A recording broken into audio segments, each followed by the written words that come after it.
നമസ്കാരം. ഇപ്പോൾ കിട്ടിയതിലേക്ക് ഞാൻ ഉമേഷ് വരാമൻ, എന്നോടൊപ്പം കേൾവി പരിമിതരെ സഹായിക്കുന്നതിന് വേണ്ടി സോനാജർ കൂടി ചേരുന്നുണ്ട്. കുവൈറ്റ് ലേബർ ക്യാമ്പിലെ തീപിടുത്തത്തിൽ മരണം 49ആയി. മരിച്ച 24 മലയാളികളിൽ 22 പേരെ തിരിച്ചറിഞ്ഞു. 7 പേർ ഗുരുതരാവസ്ഥയിൽ ആശുപത്രിയിൽ ചികിത്സയിലാണ്. കേന്ദ്ര വിദേശകാര്യ സഹമന്ത്രി കീർത്തിവർദ്ധൻ സിംഗ് കുവൈറ്റിലെത്തി. ആരോഗ്യമന്ത്രി വീണ ജോർജും കുവൈറ്റിലേക്ക് തിരിക്കും. മൃതദേഹങ്ങൾ വേഗത്തിൽ നാട്ടിലെത്തിക്കാൻ വ്യോമസേനയുടെ C-130J വിമാനം സജ്ജമാക്കിയിട്ടുണ്ട്. വിശദാംശങ്ങളുമായി ഇപ്പോൾ അരുൺ പാറാട്ട് കുവൈറ്റിൽ നിന്നും നിതിൻ അംബുജൻ ഡൽഹിയിൽ നിന്നും ചേരുന്നുണ്ട്.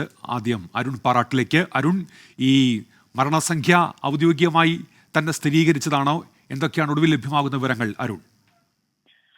ഉന്മേഷ്, ഈ നാടിനെ നടുക്കിയിട്ടുള്ള തീപിടുത്തത്തിൽ 49 ആളുകൾക്കാണ് കുവൈറ്റിൽ ജീവഹാനി സംഭവിച്ചത്. ഇതിൽ 46 പേരും ഇന്ത്യക്കാരാണ് എന്നാണ് നമുക്കിപ്പോൾ ലഭിക്കുന്ന വിവരം. മരിച്ച ആളുകളെ തിരിച്ചറിയുന്ന നടപടികൾ ഇപ്പോഴും പുരോഗമിക്കുകയാണ്. ഏറ്റവും ഒടുവിൽ ലഭിക്കുന്ന റിപ്പോർട്ട് പ്രകാരം 20 മലയാളികളെയാണ് തിരിച്ചറിഞ്ഞിട്ടുള്ളത്. മലയാളികളുടെ മരണസംഖ്യ ഇനിയും ഉയരുമെന്നാണ് സൂചന.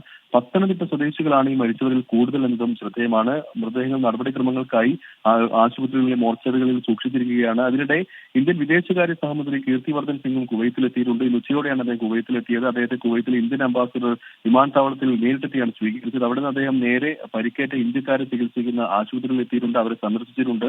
തുടർന്ന് കുവൈത്ത് വിദേശകാര്യമന്ത്രിയുമായും അദ്ദേഹം കൂടിക്കാഴ്ച നടത്തി. എന്തായാലും മരിച്ചവരുടെ മൃതദേഹങ്ങൾ നാട്ടിലെത്തിക്കുന്നതിനും പരിക്കേറ്റവർക്ക് ആവശ്യമായ ചികിത്സ നൽകുന്ന അടക്കമുള്ള ഏകോപനങ്ങൾക്ക് മന്ത്രി ഇപ്പോൾ നേതൃത്വം നൽകുന്നുണ്ട്.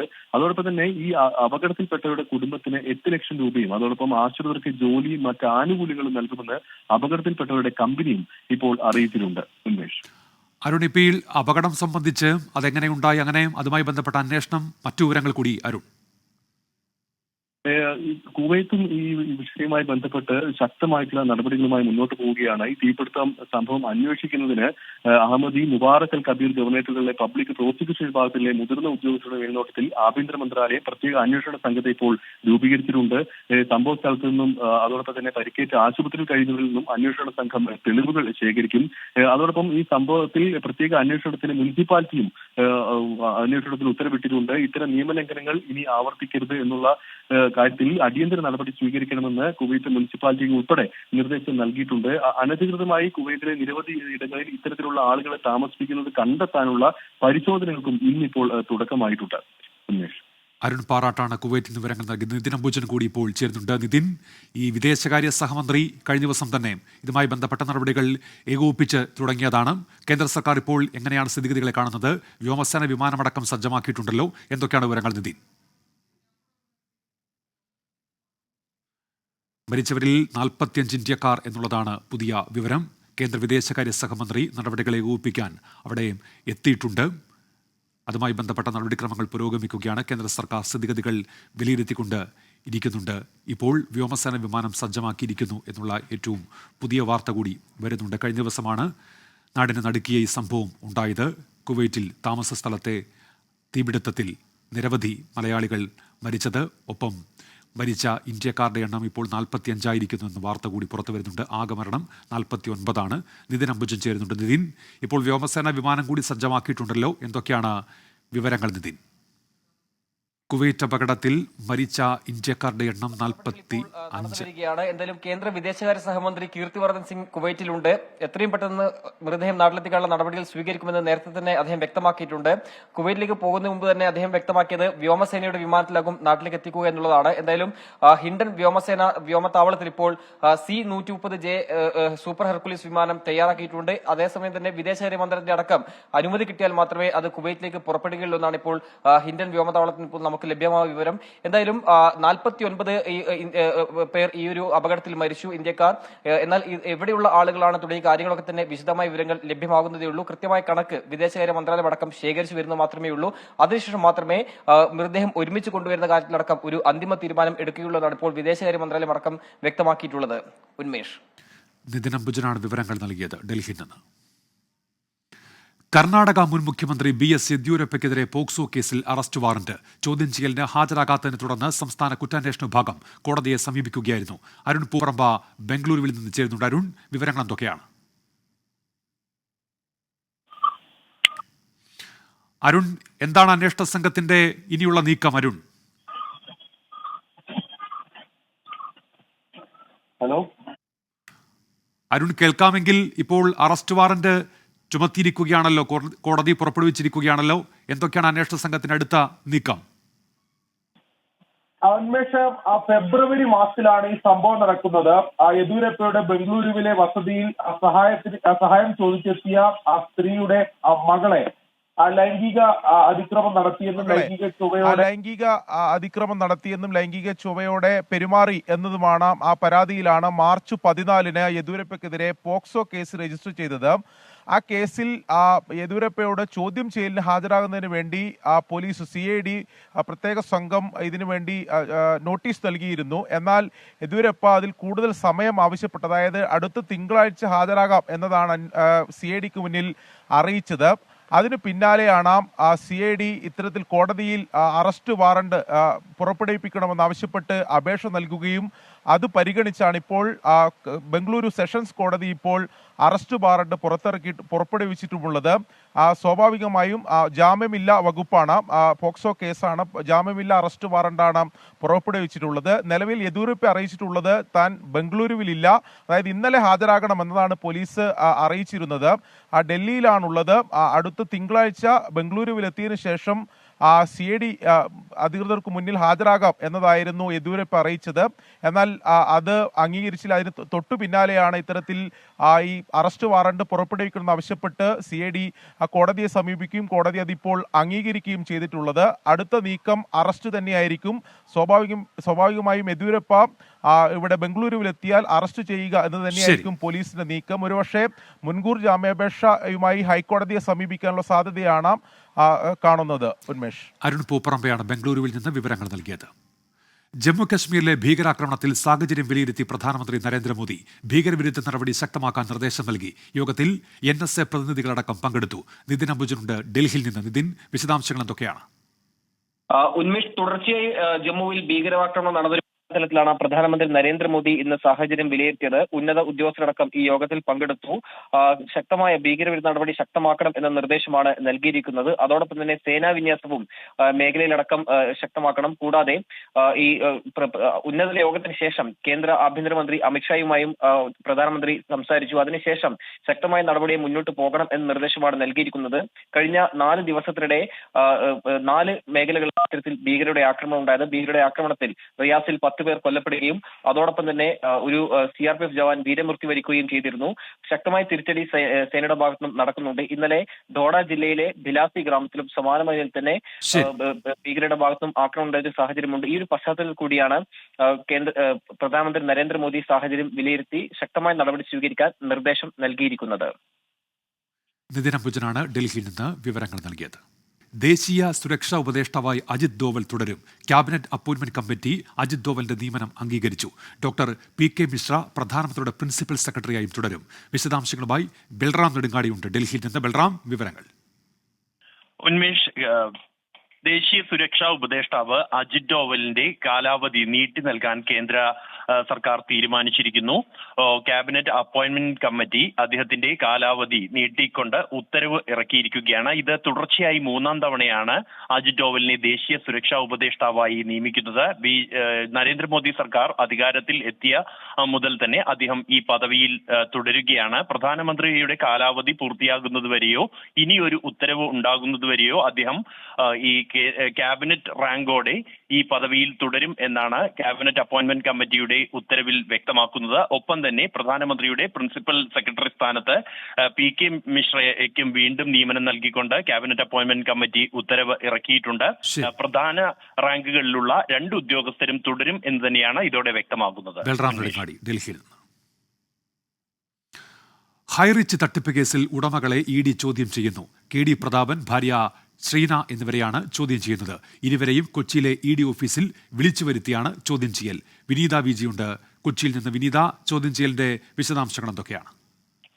ഉന്മേഷ്, ഇന്ന് ഉച്ചയ്ക്ക് 1 മണിയോടുകൂടിയാണ് ഇരുവരും കൊച്ചിയിലെ ED ഓഫീസിൽ ഹാജരായത്. ഇരുവരോടും ഇന്ന് ചോദ്യം ചെയ്യലിന് ഹാജരാകണമെന്ന് എൻഫോഴ്സ്മെന്റ് ഡയറക്ടറേറ്റ് നിർദ്ദേശിച്ചിരുന്നു. കൃത്യം 1:30 തന്നെ KD പ്രതാപന്റെയും ഒപ്പം തന്നെ ഭാര്യ ശ്രീനയുടെയും ചോദ്യം ചെയ്യൽ ആരംഭിച്ചുവെന്നാണ് നമുക്ക് ED വൃത്തങ്ങളിൽ നിന്ന് അറിയാൻ കഴിയുന്നത്. ഇരുവരുടെയും ചോദ്യം ചെയ്യൽ ഇപ്പോഴും പുരോഗമിക്കുകയാണ്. കഴിഞ്ഞ ദിവസമാണ് രാജ്യത്താകമാനമായി 15 കേന്ദ്രങ്ങളിലായി എൻഫോഴ്സ്മെന്റ് ഡയറക്ടറേറ്റിന്റെ ചില റെയ്ഡുകൾ നടന്നിട്ടുണ്ടായിരുന്നത്. ഇതിൽ 32 കോടി രൂപയുടെ സ്വത്തുവകകൾ കൂടി ED മരവിപ്പിച്ചിട്ടുണ്ടായിരുന്നു. ഉണ്ടായിരുന്നു. ഇതിലെ ഉടമകളുടെ ഈ ഭൂമി ഇടപാടുകളുമായി ബന്ധപ്പെട്ടൊക്കെയായിരുന്നു അന്ന് ആ റെയ്ഡ് നടത്തിയിരുന്നത്. ചില ഡോക്യുമെന്റ്സുകൾ ഉൾപ്പെടെ ഈ റെയ്ഡിൽ എൻഫോഴ്സ്മെന്റ് ഡയറക്ടറേറ്റ് കണ്ടെത്തിയിട്ടുണ്ട്. ഇതിന്റെയൊക്കെ പിന്നാലെയാണ് ഇപ്പോൾ വീണ്ടും ഇരുവരെയും ചോദ്യം ചെയ്യാനായി വിളിപ്പിച്ചിരിക്കുന്നത്. ഇരുവരുടെയും ചോദ്യം ചെയ്യൽ ഇപ്പോഴും എൻഫോഴ്സ്മെന്റ് ഡയറക്ടറേറ്റിന്റെ കൊച്ചിയിലെ ഓഫീസിൽ പുരോഗമിക്കുകയാണ്. ഉമേഷ്. വിനീത വിജിയാണ് കൊച്ചിയിൽ നിന്ന് വിശദാംശങ്ങൾ നൽകിയത്. മഹാരാഷ്ട്രയിലെ നാഗ്പൂരിൽ പടക്ക നിർമ്മാണശാലയിൽ സ്ഫോടനം, 4 സ്ത്രീകളടക്കം 5 പേർ മരിച്ചു. ശ്രീനാഥ് ചന്ദ്രൻ മുംബൈയിൽ നിന്ന് വിവരങ്ങളുമായി ഇപ്പോൾ ചേരുന്നുണ്ട്. ശ്രീനാഥ്, വിശദാംശങ്ങൾ എന്തൊക്കെയാണ്? നാഗ്പൂർ നഗരത്തിൽ തന്നെയുള്ള ഒരു പടക്ക നിർമ്മാണശാലയിലാണ് സ്ഫോടനം ഉണ്ടായത്. ഇവിടെ ജോലി ചെയ്യുന്ന ആളുകളാണ് ഇപ്പോൾ കൊല്ലപ്പെട്ടത് എന്നതാണ് പ്രാഥമികമായി ലഭിക്കുന്ന വിവരം. 5 പേർ മരിച്ചിട്ടുണ്ട്. അതിൽ 4 പേർ സ്ത്രീകളാണ്. ധംന ഗ്രാമത്തിലാണ് ഈ സംഭവം ഉണ്ടായിട്ടുള്ളത്. ചാമുണ്ടി എക്സ്പ്ലോസീവ് എന്നതാണ് ഈ സ്ഥാപനത്തിന്റെ പേര്. ഉച്ചയ്ക്ക് 1 മണിയോടെ സ്ഫോടനം ഉണ്ടായി എന്നതാണ് പോലീസ് പറയുന്നത്. പെട്ടെന്ന് തന്നെ തീ അണയ്ക്കാൻ കഴിഞ്ഞിട്ടുണ്ട്. പക്ഷേ എന്നാൽ പോലും അതിമാരകമായൊരു സ്ഫോടനമാണ് ഉണ്ടായത് എന്ന കാര്യം വ്യക്തവുമാണ്.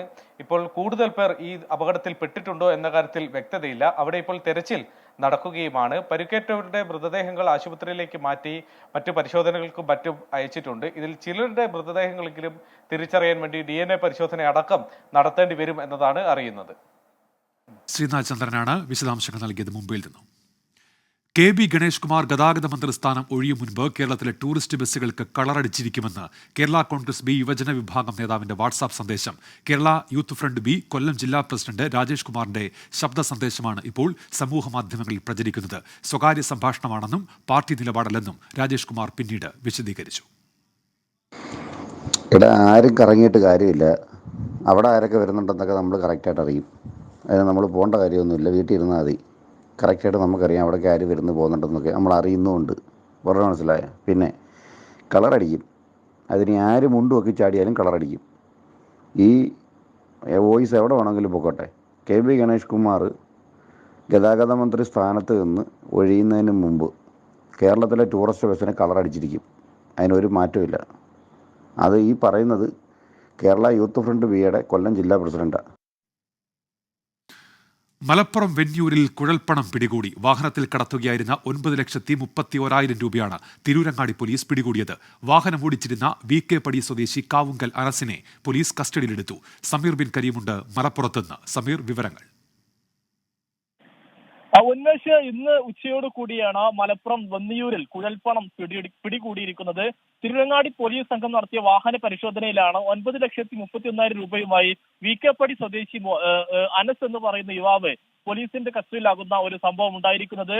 ഇയാൾ ബാഗിൽ കടത്തുകയായിരുന്ന പണമാണ് പോലീസ് പിടിച്ചെടുത്തിരിക്കുന്നത്. ജില്ലാ പോലീസ് മേധാവിക്ക് ലഭിച്ച രഹസ്യവിവരത്തിന്റെ അടിസ്ഥാനത്തിലായിരുന്നു പോലീസിന്റെ പരിശോധന. പോലീസ് ഇതുമായി ബന്ധപ്പെട്ട് വ്യക്തമാക്കുന്നത് മലപ്പുറം ജില്ലയിലെ വിവിധയിടങ്ങളിലായി വിതരണം ചെയ്യാനായി കൊണ്ടുപോകുന്ന പണമാണ് ഈ പിടിച്ചത് എന്നുള്ളതാണ് പോലീസ് വ്യക്തമാക്കുന്നത്.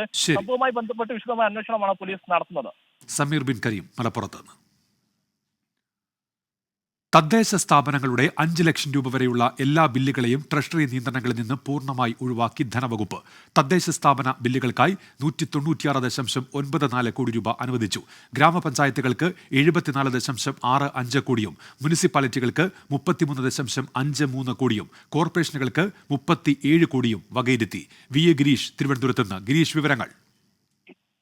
ഉന്മേഷ തദ്ദേശ ഭരണ സ്ഥാപനങ്ങൾക്ക് ഏർപ്പെടുത്തിയിരുന്ന ട്രഷറി നിയന്ത്രണമാണ് ഇപ്പോൾ ധനകാര്യ വകുപ്പ് എടുത്തു മാറ്റിയിരിക്കുന്നത്. 5 ലക്ഷം രൂപ വരെയുള്ള എല്ലാ ബില്ലുകളും ട്രഷറി നിയന്ത്രണത്തിൽ നിന്നാണ് ഇപ്പോൾ ധനവകുപ്പ് പൂർണ്ണമായും ഒഴിവാക്കിയിരിക്കുന്നു.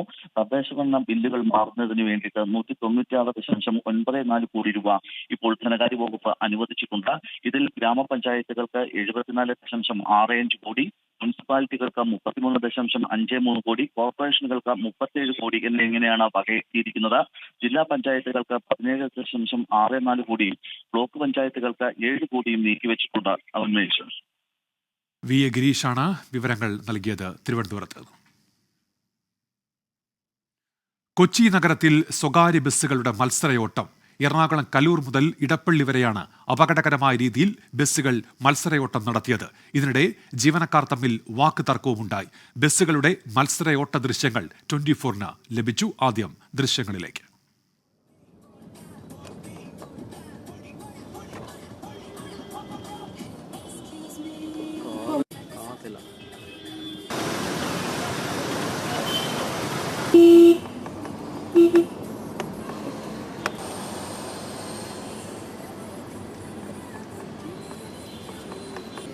വിനീത വിജിയുണ്ട് വിവരങ്ങളുമായി കൊച്ചിയിൽ നിന്ന്. വിനീത പറയൂ. ഉച്ചയോടുകൂടിയാണ് കൊച്ചി നഗരത്തിൽ വീണ്ടും ഈ പ്രൈവറ്റ് ബസ്സുകളുടെ മത്സരയോട്ടം നടന്നത്. കലൂർ മുതൽ ഇടപ്പള്ളി വരെയായിരുന്നു ആ മത്സരയോട്ടം ഉണ്ടായിരുന്നത്. ഈ കലൂർ പോലുള്ള നഗരത്തിലെ പ്രധാനപ്പെട്ട ഇടങ്ങളിലേക്കൊക്കെ തന്നെ മറ്റ് ഇരുചക്ര വാഹനങ്ങൾ ഒപ്പം തന്നെ യാത്രക്കാരൊക്കെ നിരവധിയുള്ള റോഡാണ്. ആ പൊതു ഇടത്തിലാണ് ഇങ്ങനെ ഈ രണ്ട് പ്രൈവറ്റ് ബസ്സുകൾ തമ്മിൽ ഈ മത്സരയോട്ടം നടത്തിയത്. അത് അപകടകരമാവുന്ന തരത്തിൽ തന്നെയായിരുന്നു ആ മത്സരയോട്ടം എന്നുള്ളത് തന്നെയാണ്.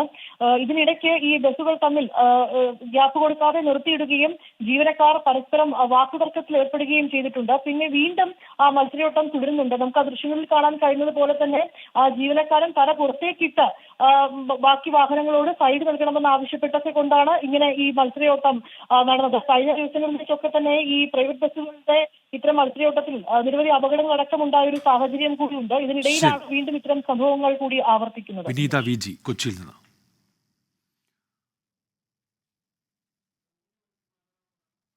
പന്തീരാങ്കാവ് പെൺകുട്ടി ഡൽഹിയിൽ എന്ന സൂചന. വീഡിയോകൾ യൂട്യൂബിൽ അപ്ലോഡ് ചെയ്തത് ഡൽഹിയിൽ നിന്നാണെന്ന് സൈബർ സെൽ കണ്ടെത്തി. പാസ്പോർട്ട് ഇല്ലാത്തതിനാൽ രാജ്യം വിട്ടിട്ടില്ല എന്ന നിഗമനത്തിലാണ് അന്വേഷണ സംഘം ഉള്ളത്. എസ് ശ്യാംകുമാർ ഉണ്ട് കൊച്ചിയിൽ നിന്ന്. ശ്യാംകുമാർ, എന്താണ് അന്വേഷണ സംഘം ഇപ്പോൾ വിലയിരുത്തുന്നത്? ഉന്മേഷ, ഈ പന്തീരാങ്കാവ് കേസുമായി ബന്ധപ്പെട്ട പെൺകുട്ടി മൊഴി മാറ്റിയതിന് പിന്നിലെ സമൂഹ മാധ്യമങ്ങൾ വഴി തനിക്ക് പരാതിയില്ല എന്നും വ്യാജ ആരോപണങ്ങളാണ് ഉന്നയിച്ചതെന്നും പറഞ്ഞതിന് പിന്നാലെയാണ് പെൺകുട്ടിയെ കണ്ടെത്താൻ അന്വേഷണ സംഘം ശ്രമം ആരംഭിച്ചത്. ഇതിനു പുറമെ പെൺകുട്ടിയുടെ പിതാവ് പെൺകുട്ടിയെ കാണാനില്ലെന്ന് നൽകിയ പരാതിയിലും അന്വേഷണം നടത്തുന്നുണ്ട്. ഈ അന്വേഷണത്തിലാണ് പെൺകുട്ടി കേരളത്തിലില്ല എന്നുള്ളത് കണ്ടെത്തിയത്. പെൺകുട്ടി അപ്ലോഡ് ചെയ്തിരിക്കുന്ന 3 വീഡിയോകളും ഡൽഹിയിൽ നിന്നാണ്. ഇതാണ് പോലീസിന്റെ സംശയം. പക്ഷേ മറ്റാർക്കെങ്കിലും വീഡിയോ അയച്ചു കൊടുത്ത ശേഷം അപ്ലോഡ് ചെയ്യിച്ചതാണോ എന്നും പോലീസ് പരിശോധിക്കുന്നുണ്ട്. ഏതായാലും പെൺകുട്ടി കേരളത്തിലില്ല എന്നുള്ളൊരു തീരുമാനത്തിലാണ് അന്വേഷണ സംഘം ഇപ്പോൾ മുന്നോട്ട് പോയിക്കൊണ്ടിരിക്കുന്നത്. ഉന്മേഷ്. എസ് ശ്യാംകുമാർ കൊച്ചിയിൽ നിന്ന്. ഡൽഹി ജലക്ഷാമത്തിൽ അധിക ജലവിതരണം സംബന്ധിച്ച് പ്രത്യേക ഇളവ് നൽകണോ എന്നത് യമുന ബോർഡ് പരിശോധിക്കണം എന്ന് സുപ്രീം കോടതി. അടിയന്തര യോഗം ചേർന്ന് തീരുമാനം കൈക്കൊള്ളാൻ കോടതി നിർദ്ദേശം നൽകി. ആർ അച്യുതൻ ഡൽഹിയിൽ നിന്ന് ഇപ്പോൾ വിവരങ്ങൾ വായിച്ചിരുന്നു. അച്യുതൻ, വിശദാംശങ്ങൾ എന്തൊക്കെയാണ്?